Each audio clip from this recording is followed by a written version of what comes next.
இப்பொழுது நாம் யாத்திராகமம் 33ஆம் அதிகாரம்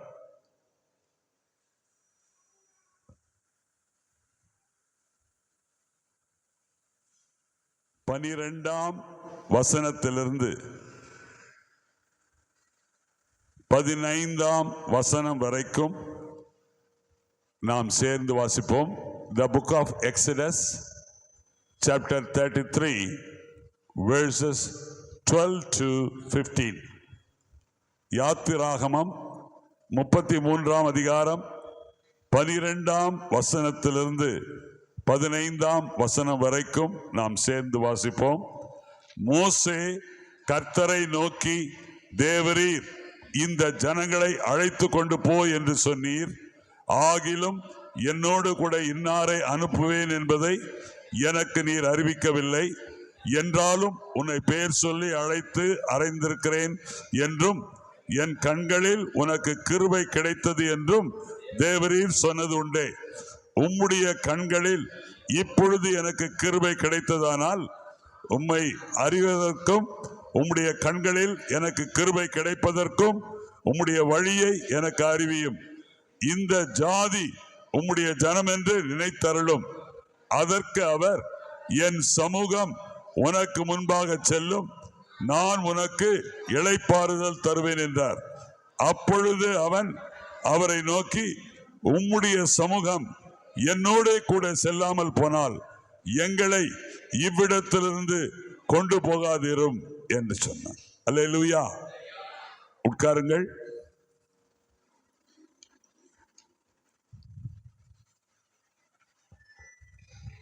நம்முடைய பிதாவாகிய தேவனாலும் கர்த்தராகிய இயேசு கிறிஸ்துவினாலும் உங்களுக்கு கிருபையும் சமாதானமும் இந்த ஜனவரி 5ஆம் தேதியிலே இந்த வாரத்தின் முதல் நாளிலே உண்டாவதாக. ஆமென். இப்பொழுது நாம்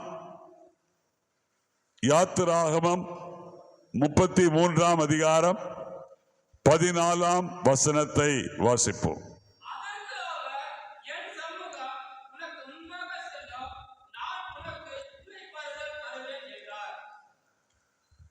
அதற்கு இருக்கிறவராகவே இருக்கிறேன் என்று சொன்னவர், என் சமூகம் உனக்கு முன்பாக செல்லும், நான் உனக்கு இளைப்பாறுதல் தருவேன் என்றார். And he said, my presence will go with you and I will give you rest. இந்த வாசகத்தை நம்முடைய 2 சக்கர வாகனத்திலும் 4 சக்கர வாகனத்திலும் 3 சக்கர வாகனங்களிலும் இந்த வசனத்தை பயன்படுத்துகிறார்கள். அது அவர்களுடைய எதிர்பார்ப்பு, அவர்களுடைய நம்பிக்கை. ஆனால் வேத சத்தியங்களை அறிந்து கொள்வது நம்முடைய சபையாருக்கு மிக மிக பிரயோஜனம். கர்த்தருக்குள் அருமையானவர்களே, மோசே வணங்கா கழுத்துள்ள ஜனங்களுக்கும் தேவனுடைய கோபாக்கினையை வரவழைத்து கொண்ட இஸ்ரவேல் ஜனங்களுக்கும் நியாய தீர்ப்பை செலுத்த தண்டிக்க இருக்கிறவராகவே இருக்கிறேன் என்று சொன்ன தேவனுக்கும் இடையே நுழைந்து விட்டான். திறப்பின் வாயிலிலே நுழைந்து விட்டான். 6 லட்சம் புருஷரையும் 6 லட்சம் மனைவிமார்களையும் ஏறக்குறைய 12 லட்சம் பிள்ளைகளையும் தண்டிப்பதற்கு கர்த்தர் ஆயத்தமாயிருக்கிறார். ஏனென்றால் இவர்கள் கன்றுக்குட்டியை வணங்க ஆரம்பித்து விட்டார்கள். ஜீவனுள்ள தேவனை புறக்கணித்து விட்டார்கள். செங்கடலை பிளந்தவரை தள்ளிவிட்டார்கள். ஆகவே தேவன் கோபமாயிருக்கிறார். கோபமாயிருக்கிற தேவனுக்கும் தண்டனையை பெற்றுக்கொள்ள வேண்டிய மக்களுக்கும் இடையிலே தேவ மனிதனாகிய மோசே நுழைந்து அவர் ஜெபம் பண்றார்.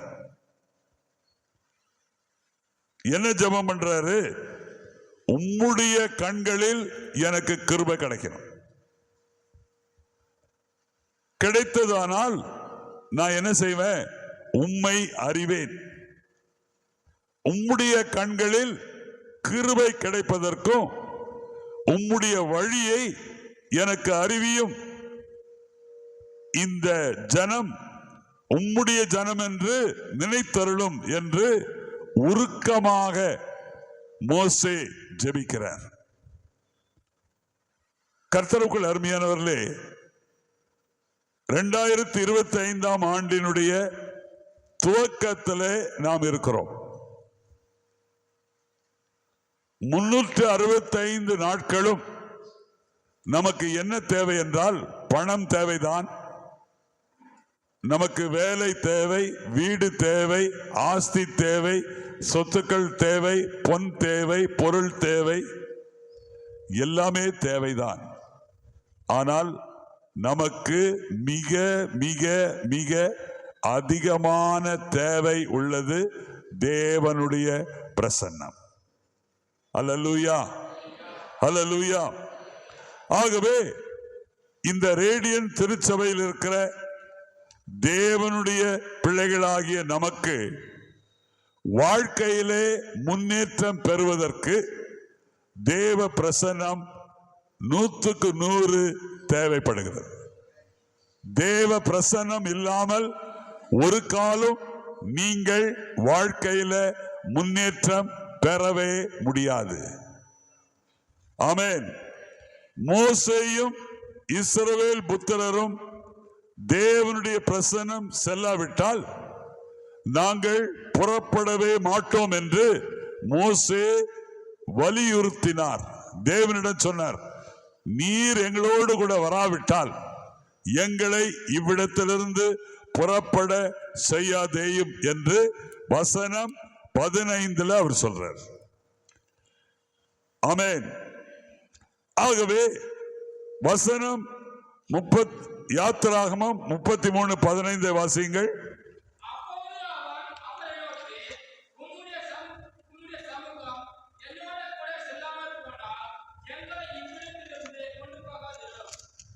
உம்முடைய சமூகம் என்னோட கூட செல்லாமல் போனால் எங்களை இவ்விடத்திலிருந்து கொண்டு போகாது. அல்லேலூயா, அல்லேலூயா. கர்த்தருடைய பிள்ளையே, இன்றைக்கு நீங்கள் ஆலயத்தில் உட்கார்ந்திருக்கிறீர்கள். 2025 வருஷம் ஆரம்பிச்சு 4 நாட்கள் சென்று விட்டன. We are on the 5th day of this month. இப்பொழுது இன்றைக்கு 5வது நாள்ல இருக்கிறோம். நீங்கள் ஒருவேளை பணத்தை இழந்து போகலாம், பொருளை இழந்து போகலாம், வேலையை கூட இழந்து போகலாம், உங்களுடைய பதவியை கூட இழந்து போகலாம். ஒரு காலம் தேவ பிரசன்னத்தை நீங்கள் இழந்து போகவே கூடாது. God's presence will change your life. தேவனுடைய பிரசன்னம் உங்களுடைய வாழ்க்கையை மாற்றிவிடும். ஏன்னா அதனாலதான் மோசே என்ன பண்றாரு? உம்முடைய வழியை எனக்கு அறிவியும். ஆண்டவர் நமக்கென்று வழியை வைத்திருக்கிறார். 32ஆம் சங்கீதத்தை நீங்க வாசித்து பாருங்க. நான் உனக்கு போதித்து நீ நடக்க வேண்டிய வழியை உனக்கு காட்டுவேன். ஆகவே உனக்கு வழி காட்டினா தேவ பிரசன்னம் உனக்கு வேணும். ஒவ்வொரு நாளும் உனக்கு கிருபை வேணும்னா தேவ பிரசன்னம் வேணும். ஆகவே தேவ பிரசன்னத்தை குறித்து இன்றைக்கு நாம் பார்க்க இருக்கிறோம். கர்த்தருடைய பிள்ளையே, முதலாவது இந்த சபையில் இருக்கிற நமக்கு இந்த வருஷத்தின் ஆரம்பத்தில் தேவனுடைய பிரசன்னம் ஏன் தேவைப்படுது? யாத்திராகமம் வாசிங்க. அல்லேலூயா. தேவ பிரசன்னம் ஏன் வேணும்? தேவ பிரசன்னம் ஏன் வேணும் அப்படின்னு பார்க்கும்போது எண்ணாகமம் 32ஆம் அதிகாரம் 32ஆம் வசனத்தை வாசிங்க. எண்ணாகமம் 32ஆம் அதிகாரம் 32ஆம் வசனம்.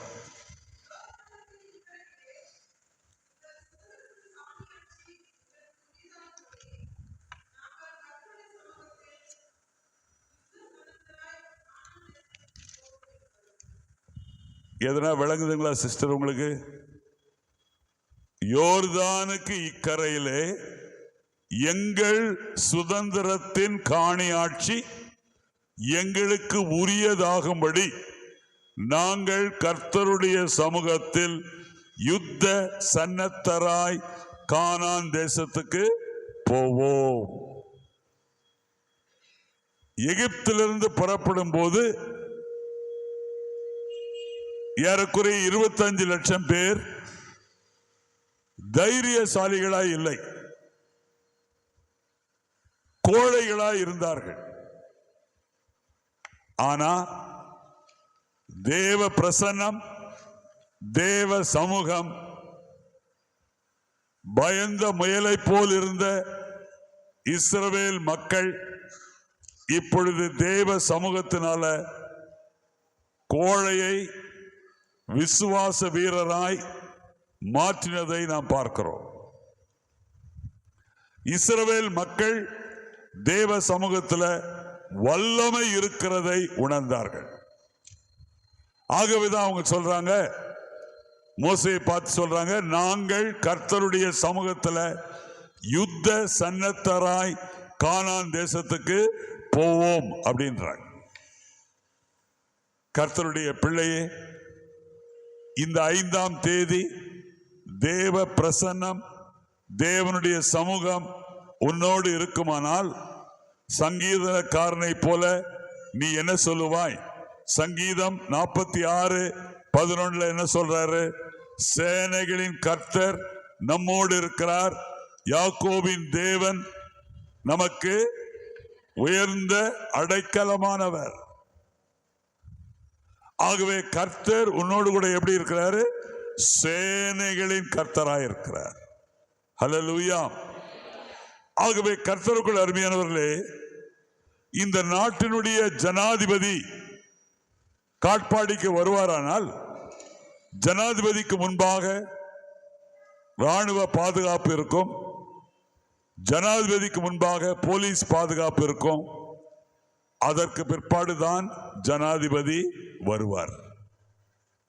ஒரு நாட்டினுடைய அரசன் தன் மக்களை சந்திப்பதற்கு வருகிறார் என்றால் அந்த ராஜாவுக்கு முன்பாக யானை படை, குதிரை படை, காலாட்படை, ரதப்படை, எல்லா படைகளும் முன் செல்லும்.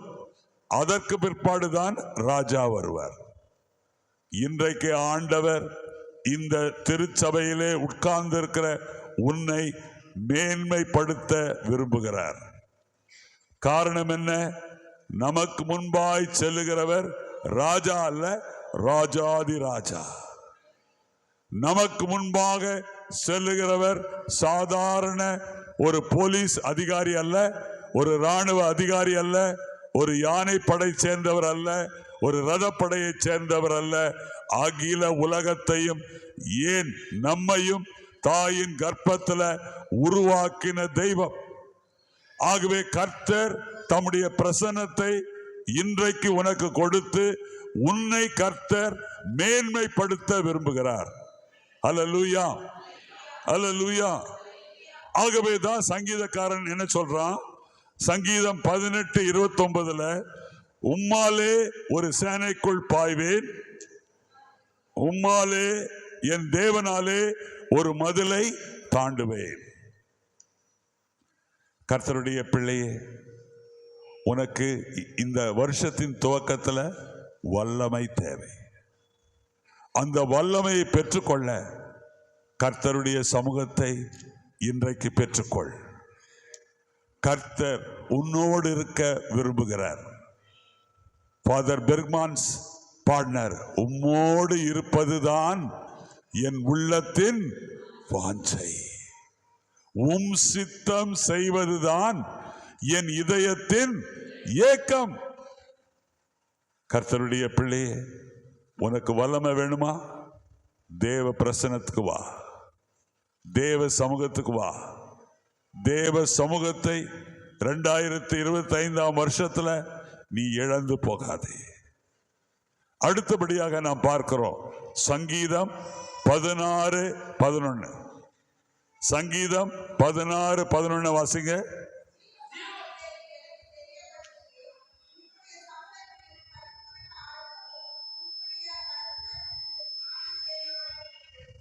அல்லேலூயா, ஆமென். நமக்கு என்ன மார்க்கம் வேணும்? ஜீவ மார்க்கம் வேணும். சாவுக்கு ஏதுவான மார்க்கம் அல்ல, ஜீவனுக்கு ஏதுவான மார்க்கம் வேணும். நம்ம மார்க்கத்தார். கிறிஸ்தவம் என்பது மதம் அல்ல, மார்க்கம். ஆகினால்தான் சங்கீதக்காரன் தாவீது என்ன சொல்றாரு? ஜீவ மார்க்கத்தை எனக்கு தெரியப்படுத்துவீர், உம்முடைய சமூகத்தில் பரிபூர்ண ஆனந்தமும் உமது வலது பார்சத்தில். ஆண்டவர் இந்த 2025 ஆண்டுல உனக்கு முன்பாக வைத்திருக்கிற மார்க்கம் ஜீவ மார்க்கம். அந்த ஜீவ மார்க்கத்தை நீ எப்படி கண்டுபிடிப்பது? தேவ சமூகத்தில். ஜீவ மார்க்கத்தை நீ கண்டுபிடிக்கும் போது, தேவ சமூகத்தில் நீ ஜீவ மார்க்கத்தை கண்டுபிடிக்கும் போது, அவருடைய சமூகம் உனக்கு என்ன கொடுக்கும்? பரிபூர்ண ஆனந்தம். அவரது வலது பார்சத்தில் யார் இருக்கிறது? இயேசு கிறிஸ்து இருக்கிறார். இயேசு கிறிஸ்து உனக்கு என்ன கொடுக்கிறார்? நித்திய பேரின்பம். ஆகவே கர்த்தருடைய பிள்ளையே, தேவ சமூகத்தில் வல்லமை மாத்திரமல்ல, ஆனந்தமும் உண்டு. ஒரு தகப்பனுடைய சமூகத்தில் அவனுடைய பிள்ளைகள் மகிழ்கிறது போல தேவ சமூகத்தில் நாம் 365 நாளும் மகிழ வேண்டும் என்று தேவன் விரும்புகிறார். அல்லேலூயா, அல்லேலூயா. ஆண்டவர் சொல்றாரு, என் சமூகத்துக்கு வா, நான் உன்னோடு கூட இருக்க விரும்புறேன். என்னுடைய சமூகத்தில் உனக்கு சாதாரண ஆனந்தம் அல்ல, பரிபூரண ஆனந்தம். இளைய குமாரன் தகப்பனிடத்துல திரும்பி வந்தபோது, தகப்பன் நமக்கு தெரியும், லூக்கா 15 அதிகாரத்தில் வாசிக்கிறோம். தகப்பன் இளைய குமாரனை வேலைக்காரனை போல ஏற்றுக்கொள்ளாமல் மகனாக ஏற்றுக்கொண்டார். எப்படி நான் சொல்ல முடியும்? அவனுக்கு தகப்பன் என்ன பண்ணாரு? புதிய வஸ்திரங்களை கொடுத்தார், புதிய மோதிரத்தை அணிவித்தார், புதிய பாதரட்சையை கொடுத்தார். அது மாத்திரமல்ல, நடன களிப்பு உண்டானது. கர்த்தருக்குள் அருமையானவர்களே, தேவ சமூகத்தில் இந்த வருஷம் முழுவதும் நீங்கள் கிருபையினாலும் மகிழ்ச்சியினாலும் பொங்கி வழிய வேண்டும் என்று தேவன் தம்முடைய பிரசன்னத்தை 365 நாள் அளவும் கர்த்தர் உங்களுக்கு கொடுக்க விரும்புகிறார். அல்லேலூயா, அல்லேலூயா. ஆகவேதான் தாவீது பத்சேபாள் இடத்துல பாவம் செய்த பொழுது அவர் என்ன ஜெபிக்கிறார்? ஆண்டவரே, உம்முடைய சமூகத்தை விட்டு என்னை தள்ளாமலும் உம்முடைய பரிசுத்த ஆவியை என்னிடத்திலிருந்து எடுத்துக்கொள்ளாமலும் இரும் என்று கண்ணீரோடு ஜெபம் பண்ணார். உம்முடைய சமூகத்தை விட்டு என்னை தள்ளாமலும் உமது பரிசுத்த ஆவியை என்னிடத்திலிருந்து நான் சந்தோஷமும் மகிழ்ச்சியும் கேட்கும்படி செய்யும். அப்பொழுது நீர் நொறுக்கின எலும்புகள் களிகூறும். கர்த்தருடைய பிள்ளையே, தாவீதுக்கு தேவ சமூகம், தேவனுடைய பிரசன்னம் தேவைப்பட்டது போல இன்றைக்கு நமக்கும் தேவனுடைய சித்தம், தேவனுடைய சமூகம் மிக மிக அவசியப்படுகிறது. ஆகவே நம்ம என்ன செய்யணும்? பாவம் நமக்கும் தேவ சமூகத்துக்கும் இடையே வராதபடிக்கு இந்த வருஷம் முழுவதும் நாம் மிகவும் ஜாக்கிரதையாக இருக்க வேண்டும். நம்மில் இருக்கிற பாவம் தான் நமக்கும் தேவ பிரசன்னத்துக்கும் இடையே தடையை உண்டாக்குகிறது. தேவன் இந்த புதிய வருஷத்தில் என்ன விரும்புகிறார்? நீ பரலோக ராஜ்யத்தின் சந்தோஷத்துக்குள்ள வர வேண்டும். தேவனுடைய ராஜ்யத்தின் சந்தோஷம் என்ன? ரோமர் 14ஆம் அதிகாரம் 17ஆம் வசனத்துல என்ன வாசிக்கிறோம்? தேவனுடைய ராஜ்யம் புசிப்பும் குடிப்பும் அல்ல, அது நீதியும் சமாதானமும் பரிசுத்த ஆவியினால் உண்டாகிற சந்தோஷம். கடந்த 2024ஆம் ஆண்டு நீ வாழ்க்கையில துக்கப்பட்டிருக்கிறாய், கஷ்டப்பட்டிருக்கிறாய், வேதனைப்பட்டிருக்கிறாய், வருத்தப்பட்டிருக்கிறாய். இன்றைக்கு ஆண்டவர் சொல்றாரு, மகனே மகளே, என்னுடைய சமூகம் உனக்கு பரிபூர்ண ஆனந்தத்தை கொடுக்கும். என்னுடைய வலது பார்சம் உனக்கு நித்திய பேரின்பத்தை நிச்சயமாய் கொடுக்கும். ஹல்லேலூயா, ஹல்லேலூயா. அடுத்தபடியாக ஆண்டவர் தம்முடைய சமூகத்தை உனக்கு ஏன் கொடுக்க விரும்புகிறார்? வாசிங்க, எண்ணாகமம் 17ஆம் அதிகாரம் 7-8 வாசிங்க. எண்ணாகமம் 17ஆம் அதிகாரம். அந்த கோல்களை மோசே சாட்சியின் கூடாரத்திலே கர்த்தருடைய சமூகத்தில் வைத்தான். மறுநாள் மோசே சாட்சியின் கூடாரத்துக்குள் பிரவேசித்த போது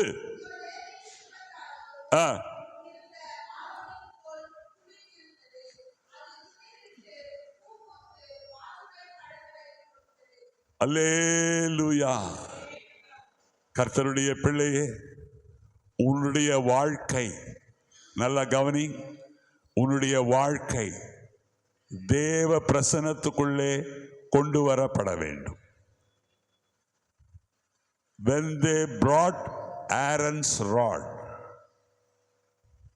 Aaron rods started blossoming. கர்த்தருடைய பிள்ளையே, ஆசரிப்பு கூடாரம் முழுவதும் தேவ சமூகத்தினால் நிரம்பி இருந்தது.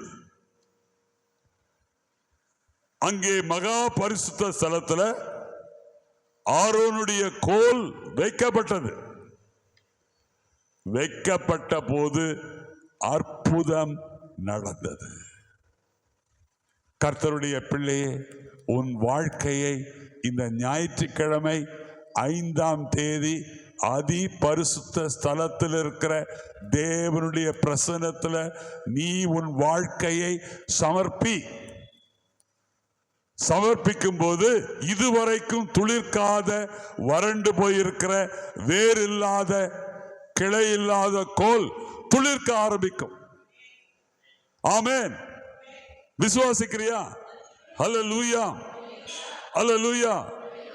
என்ன அற்புதம் நடந்தது? ஆரோனுடைய கோல்ல என்ன அற்புதம் நடந்தது? முதலாவது அற்புதம், அந்த கோலுக்குள்ள ஜீவன் வந்தது. அந்த ஜீவன் உலர்ந்து போயிருக்கிற அந்த கோலை துளிர்க்க வைத்தது. இன்றைக்கு ஜீவன் இல்லாமல் இந்த 5ஆம் தேதி இந்த ஞாயிற்றுக்கிழமை நீங்கள் தேவனுடைய பிரசன்னத்தில் வந்திருக்கிறீர்களா? உங்களுக்குள்ளே தேவ பிரசன்னம் ஜீவனை கொண்டு வரும். அந்த ஜீவன் உங்களுடைய வாழ்க்கையை துளிர்க்க வைக்கும். விசுவாசிக்கிறீங்களா? அல்லேலூயா, அல்லேலூயா. அது மாத்திரமல்ல, துளிர் விட்டு அடுத்த ஸ்டேஜ் என்ன? பூ பூத்து அடுத்தது வாதுமை பழங்களை கொடுத்தது. அல்லேலூயா. முதல்ல என்ன அனுபவம்?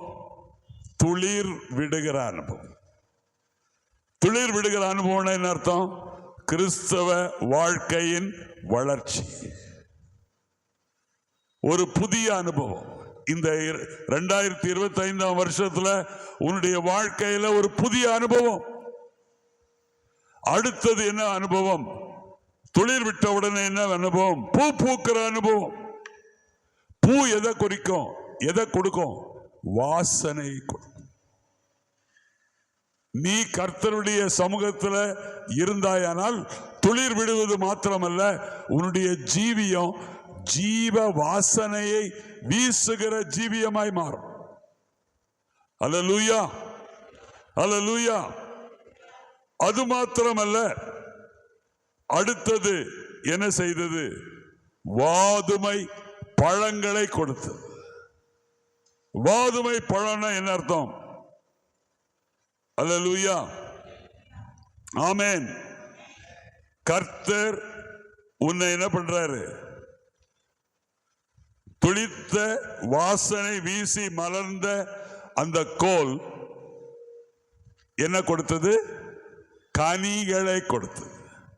உன்னுடைய வாழ்க்கை ஆவிக்குரிய கனிகளை கொடுக்கிற ஜீவனுள்ள வாழ்க்கையாக மாறும்.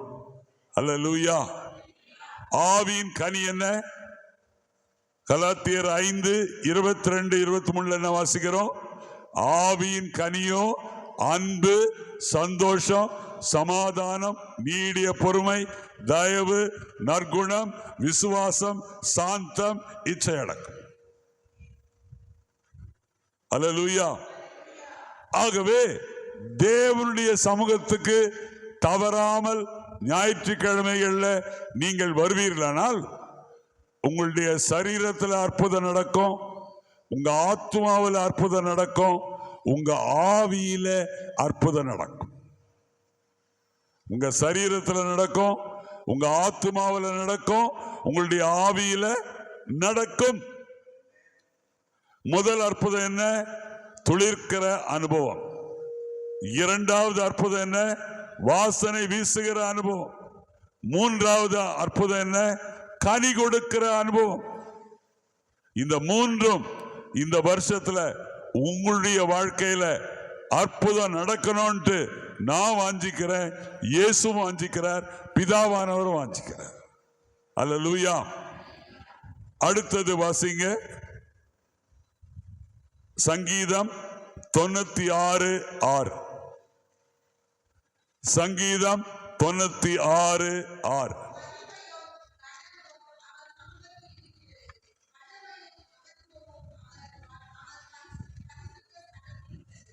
அல்லேலூயா.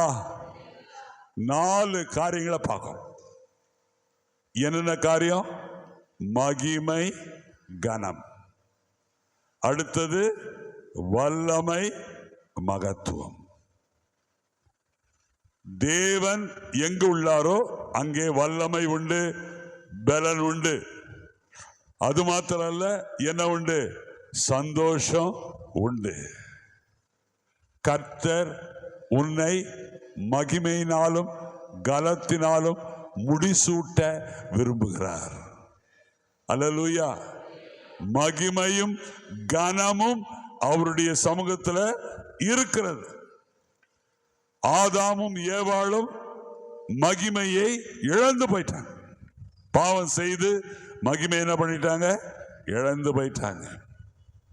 ஆகவே கர்த்தருடைய சித்தம் என்ன? நெகேமியா 8:10 என்ன வாசிக்கிறோம்? இந்த நாள் என்ன நாள்? நெகேமியா 8:10 வாசிங்க.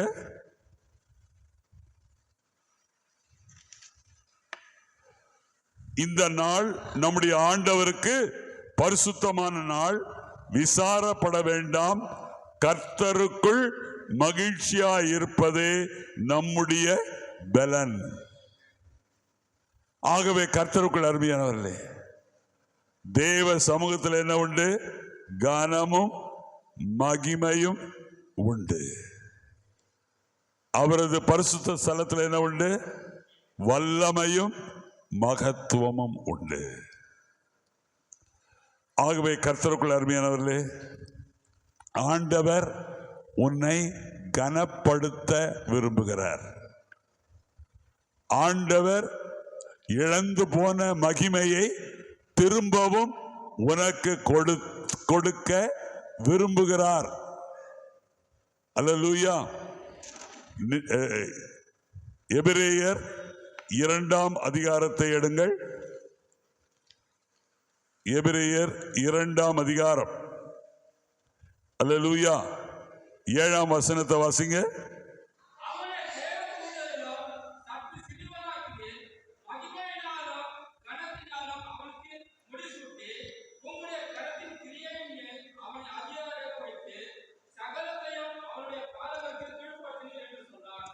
அல்லேலூயா. ஆண்டவருடைய சித்தம் என்ன? உன்னை கனத்தினாலும் மகிமையினாலும் முடிசூட்டி, ஆண்டவர் இந்த உலகத்துல என்னென்ன செய்து வச்சிருக்கிறாரோ அதற்கு மேல் உன்னை எப்படி வைக்க விரும்புகிறாரு? அதிகாரியாக வைக்க விரும்புகிறார். நீ சர்வெண்டா இருக்கிறதுக்கு இல்லை, நீ எப்படி இருக்கணும்? அதிகாரியா இருக்கணும். You should become a authoritative person. God wants to change you as a official. ஒரு அதிகாரியா மாற்ற விரும்புகிறார். ஆகினால அந்த அதிகாரியா நீ மாறணும்னா உனக்கு என்ன தேவை? கனமும் மகிமையும் வேணும். ஆண்டவர் நம்மை ஓட்டாண்டியா வைக்கிறதுக்கு அல்ல. ஆண்டவர் நம்ம என்ன பண்ணியிருக்கிறாரு?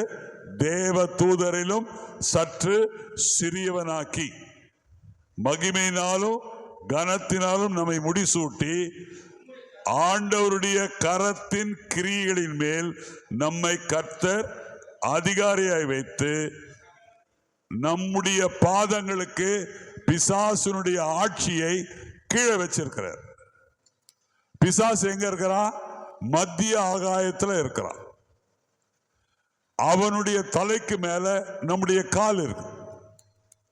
ஆகையினால இந்த நிலைமைக்கு வருவதற்கு இந்த ஆலயத்தில் உட்கார்ந்து இருக்கிற நீங்கள் ஆயத்தமாய் இருக்கிறீர்களா?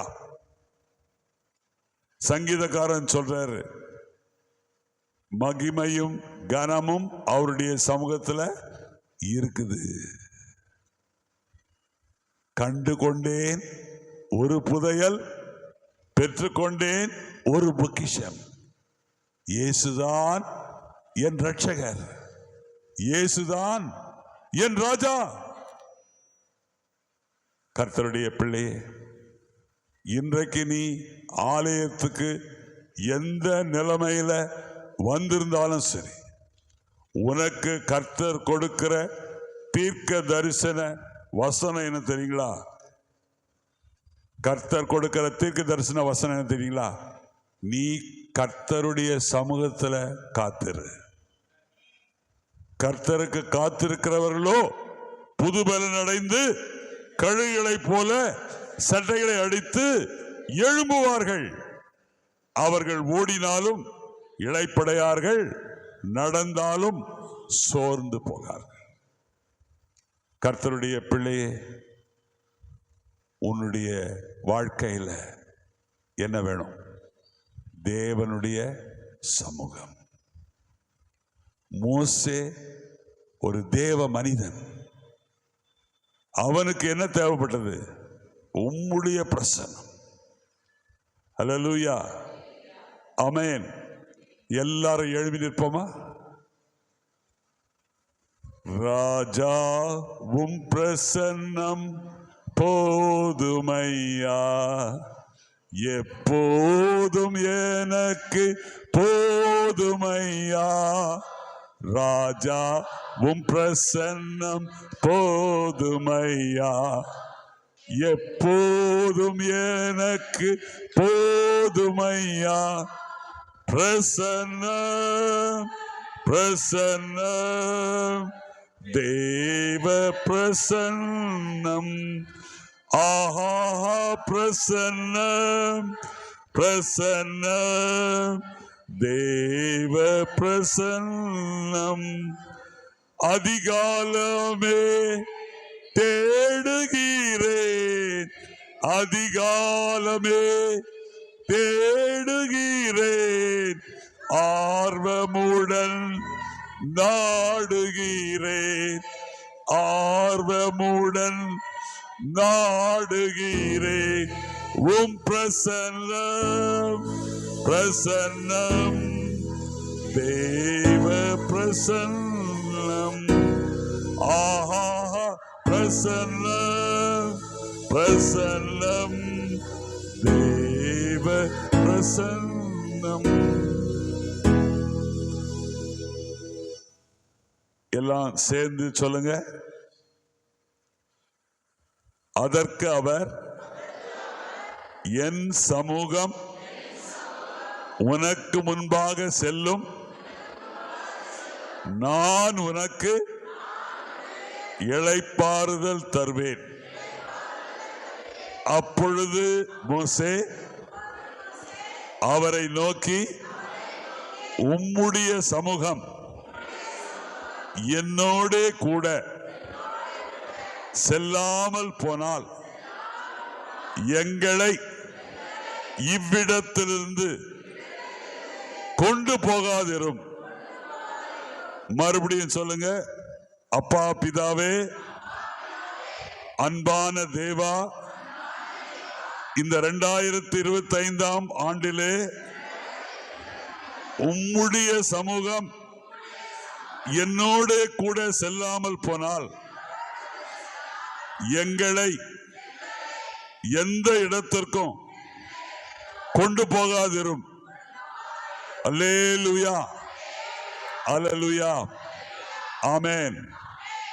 இப்பொழுது நம்முடைய பாடல் புத்தகத்தில்